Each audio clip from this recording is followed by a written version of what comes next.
Hi everyone, this is a video on asking for feedback and learning. The aim of this video is to improve your problem solving skills, also assist you in becoming a more resourceful Body Fusion employee, to improve your learning in general at a deeper level, also increase your confidence and knowledge as a dietitian, and improve your relationship with your manager, which at the moment is me, particularly during our mentoring sessions. So I wanted to have a little bit of a chat to the team just in regards to, the way that we seek and ask for feedback. And I guess one of the first things and the reasons that we seek feedback is because we're often presented with problems and we're wanting validation around, have we done the right thing, or we come across something new for the first time, and it can sometimes be a little bit scary or frightful, particularly when we're working in the area of health, and our advice can have big implications. So sometimes it's actually just a problem solving scenario. So first of all, I thought I'd talk a little bit about problem solving. And I guess when it comes to problem solving, it's really important that you understand the problem so that we actually work on understanding what the problem is before we jump into the how. Because sometimes if we actually jump into the how too quickly and we make assumptions around what the problem is, this is not great for our client journey. So we really need to be actively listening to get to the bottom of what the root cause of their behaviours are, which are actually implicating their nutrition. So I really encourage you to sometimes think about listening to your clients, and if you need to, taking a moment to actually probe and ask some questions to get some more information. For example, sometimes when I have clients and they say something, it might seem like an offhand comment in relation to a behaviour. I sometimes ask them, that's interesting. I don't say it's good or bad, but I say that's interesting that you've observed that, and it's great you're aware of that. Could you maybe elaborate a little bit more on that for me? And that just gives them an open space to explain a bit further so you can gather some more information rather than just jumping to, great, you should do this then. Sometimes as well, I might ask them how it makes them feel. So particularly I think with food, when we're working with emotional eating a lot of the time, or maybe some binge eating, or trying to make positive change. When people feel good for making change in their body, because nutrition's a chemistry, then quite often, they get a change in a feeling, or it might be something they've noticed in their body. So sometimes, for example, if I have a client who says, you know what, I went out on the weekend and I had this big cheeseburger and fries because I had too many drinks. And, they might be trying to communicate to you that they think that the weekends is a problem. So you could always say, that's, I understand that, and it's a very normal behavior. How does that make you feel in your body? And then they might say, you know what, it makes me feel really gross about my body. I don't like doing it. Or they might say, you know what, it doesn't make a difference to me at all. And then from there, by gathering some more information, you might think about how you can solve that problem for them. Because if it does affect how they feel in their body, you can kind of go down the path of motivating them to how good food would make them feel. But if they actually really enjoy fast food and they haven't noticed a change in their body, maybe you need to educate them more around the health implications of what they're doing, to install a little bit of fear, which can sometimes be a good thing, or a little bit of guilt, so that they can understand that what they're eating actually does have an implication in their body, even though they can't see it. So you're going to have very different strategies for managing your clients based upon what information you collect, and your recommendations will be tailored accordingly. So that's a really important thing to have a look at. And then I think as well, awesome to understand with their problem, what is the impact of this behaviour upon their health or their nutrition, and then using that as well to motivate. Lastly as well, and I think even by the example I just gave, when you're solving a problem, I'd really encourage you to understand and explore the fact that there could be multiple strategies for solution. Sometimes when we're at university, we're taught there's one way or the highway, but I think the more you start to consult, you're going to understand that we have evidence-based guidelines, we have practicalities, and then we have unique differences of our clients. So sometimes it might be that You have to actually trial and error a couple with your clients, or throw out a fishing line and see which one of the strategies they're willing to try. If you just force something upon them in terms of a strategy, they might and you can read their body language. You might say, oh, why don't we just cut chocolate out altogether in your day then? And, they're kind of sitting there being like, oh, I kind of really love chocolate. Or you could be saying, I think it's really important that you still include chocolate so that, we're not making any illegal foods, blah, blah, blah. But really they're sitting there being like, no, you know what, Ash? I really think I need to go cold turkey. And that's their decision. And if they learn from that, great. But we need to kind of understand that there might be multiple strategies and kind of read our clients to understand how we can come to assisting them or guiding them to solve their problems, more or less, so that we're going to get really good results. So that's the first thing, I think, understanding the root cause of the problem, exploring and gathering some more information around that problem before we move on to the how. And then once we move on to the how, probably opening up the idea that there could be multiple strategies to do it. That doesn't just run on from our clients either, by the way. Say I was asked to write a meal plan, the way I do it versus the way Hannah does it versus the way Mel does it versus the way Michelle does it, or any of our dietitians could be very different again. And same with presentations. We've got a lot of amazing content there already, but if you have a creative and different way that you want to approach it, it doesn't mean that it's wrong. Absolutely doesn't mean it's wrong. So by you actually bringing your own creative flair to the plate, that's fantastic, because we're learning different ways that we could communicate, interact, and I guess provide a service to our amazing clients. So definitely don't shy away and feel like you need to copy what's been done before or mold. I really hate that when people say, oh yes, you've got some new graduate dietitians or newly graduated, and they say you can just mold them to the way you want them. And I say, well, actually, it's really not about that. I want to invite creative expression and really invite their skills and creativity to the business as an asset. I don't just want, 3 or 4 me toos. So please just take that in consideration. And we have a certain way that we like to do some things, and they do suggest success, but I really am open to hearing some of the other ways you think things could be done or explored. Personally within your, I guess, consulting, but also the management of your day-to-day. So it's, I just wanted to encourage the approachability of myself in regards to that.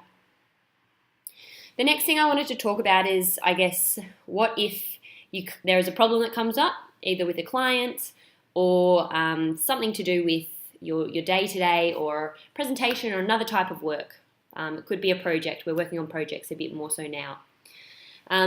And potentially that, or you might not be sure if you have done the correct approach. So for example, in our Q&A, sometimes on our consulting document, someone will say, I had a client, they're in for weight loss, I set them on this kind of path, I did X, Y, and Z. Is this okay? All right, so kind of getting some validation there of your management, and I guess sometimes comparing to see if there would be any different ways of approaching it, which is fine and very normal, particularly when we're starting to develop our own style of consulting. The first thing that I would really encourage is before you come kind of running to myself or Michelle, she's also a really great resource we have in the business as well, thanks Michelle, is that I really encourage you go back to try and be resourceful and go back to our resources. Number one, we have so many Body Fusion fact sheets. So having a look through and having a read. It might be that you've got someone who's come in for kidney stones. And so go back and see if in the Google Drive there's actually already some content there that someone's uploaded. Have a read and try and familiarize yourself with it. From there as well, we've got Pen. There's lots of resources on there, which is important to definitely not discount. The third thing too is the DAA interest groups. So it might be that you join the private practice one and occasionally you get some input there, because then you're reaching out to, the whole of New South Wales or Australia really, and you might get a couple of different answers on your approach. And just remember, it can never be too silly. But I'm going to give you some tips on how you even, I guess, approach those interest groups as well, rather than just posting a question. But it's definitely there as I guess, another source of support for you. The next thing is Google. So Google is amazing. You can actually Google anything within 10 minutes and often find out how to do it, whether it's how to change a printer cartridge, how to call high caps, how to re-sign into Asana, or link your Clinico to send automatic emails via MailChimp. To be honest, a lot of the time, we just want to find the answer and it's easy to ask someone. Think of back in the day when our parents, if something broke down, they had to try and fix it by hand, and everyone just knew how to change a car tire. It's like that. Sometimes it takes a little bit of discovery to look at how you can, I guess, solve those problems. And Google, you can Google and look up meta-analysis or reviews, which are very, very valid and credible, and usually try and do it within, the past 5 years. But the amount of times that I have thought, what's the right amount of turmeric that's good for anti-inflammatory nutrition? I've been able to put in, turmeric plus inflammation, meta-analysis, and then I might sometimes put 2017 or 2018, and up comes a great review. And I can actually take a bit of time to go through the research, and hey, guess what happens?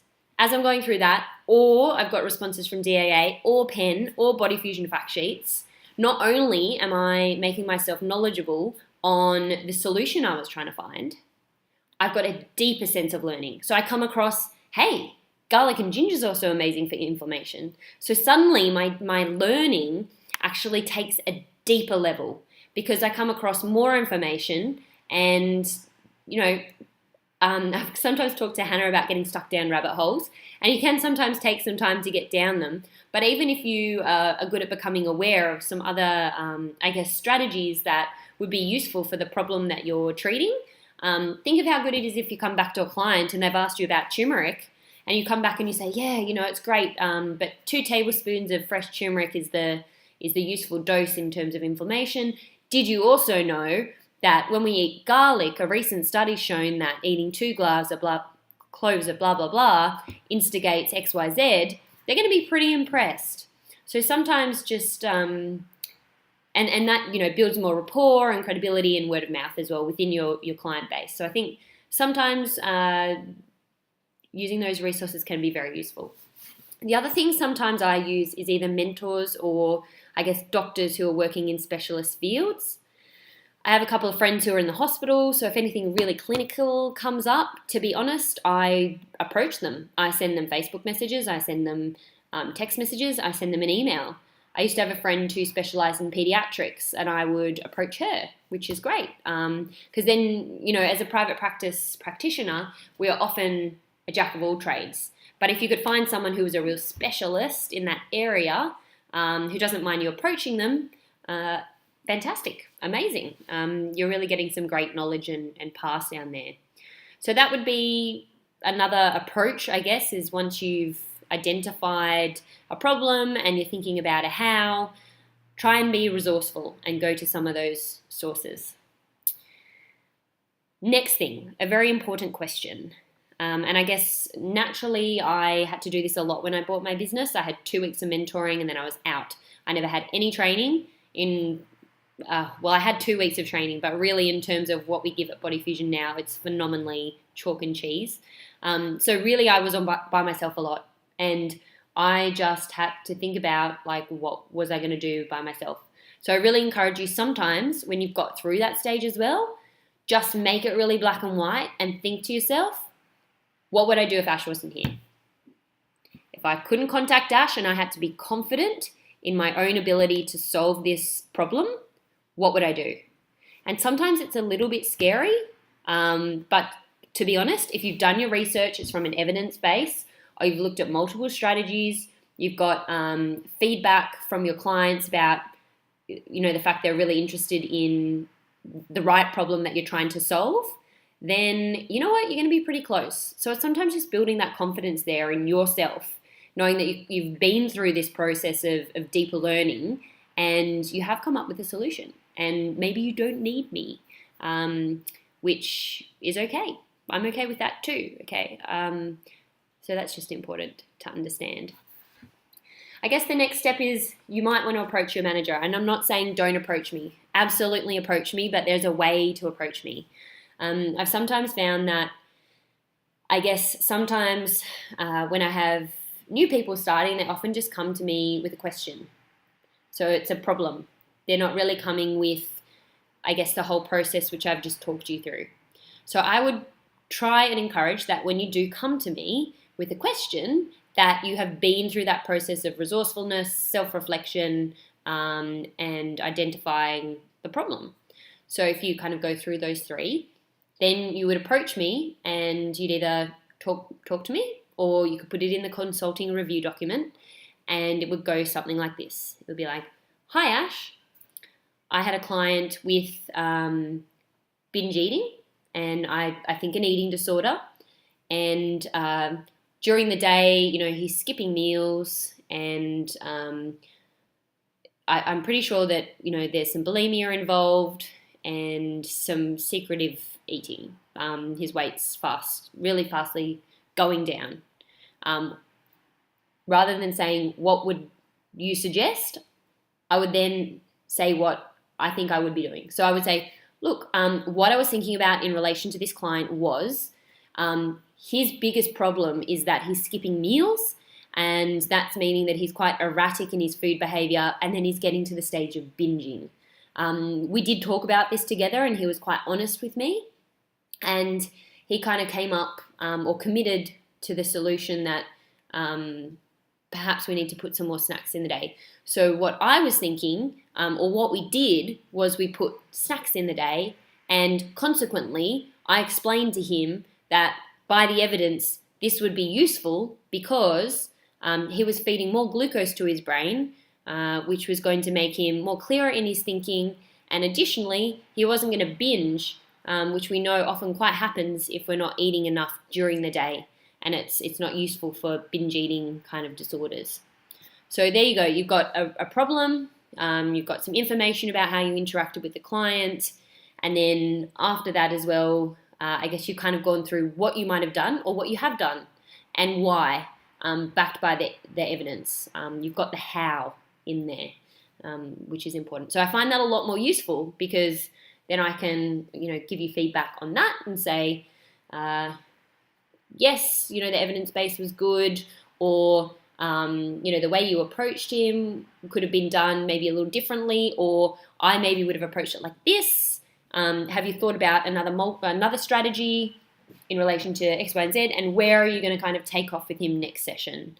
So then we can kind of guide you through that and give you a bit of support or feedback on the situation, rather than just asking a question. It's really hard for me to give you feedback if you just ask a question.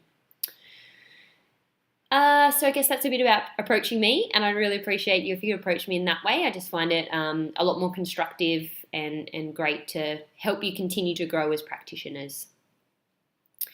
The last thing to do, to go through for what I wanted to go through today was, I guess, a couple of common mistakes when asking for feedback. The first one would be just asking, is this okay? So I guess, hi Ash, I've put together this presentation on anti-inflammatory nutrition. Is it okay? I would maybe encourage you to say, hi Ash, I've put this together presentation on anti-inflammatory nutrition. I have addressed healthy fats in the diet, spices, and antioxidants, and provided a skilled activity because I want to develop knowledge base and skill base within this population. I've also made it relevant to the physios. Awesome. Okay, I've got your why. I've got kind of the how, like the content in there as well. And yeah, it's just like a lot clearer for me, rather than me trying to madly flick through Google Drive and understand your thought process. It's a lot easier if you describe that. The next one, I guess, is not being present. So whenever you do ask for feedback, I ask try and be a really open listener, try and have no distractions happening, and try and take it constructively. I think I'm pretty kind with the way I present my feedback, but I will always be honest. Like if something didn't go fantastically, and it doesn't always, like we're gonna have to, if I could tell you about all the times that I've had, clients in the beginning and maybe I didn't know the answer, or I might have said something wrong. It definitely happened, and it still happens sometimes. Like I had someone who asked something about soy protein the other day, and I think I gave them the wrong answer, and I looked it up later, and I was like, oops, that's wrong. So, I'll go back to them and say, oh, look, actually, in relation to what I said in relation to soy protein the other day, you were right in what you said to me. I apologize. I hadn't reviewed that for a while, or I just wanted to confirm you're right. And it's okay to go back to a client with that. We don't have to always have every single answer.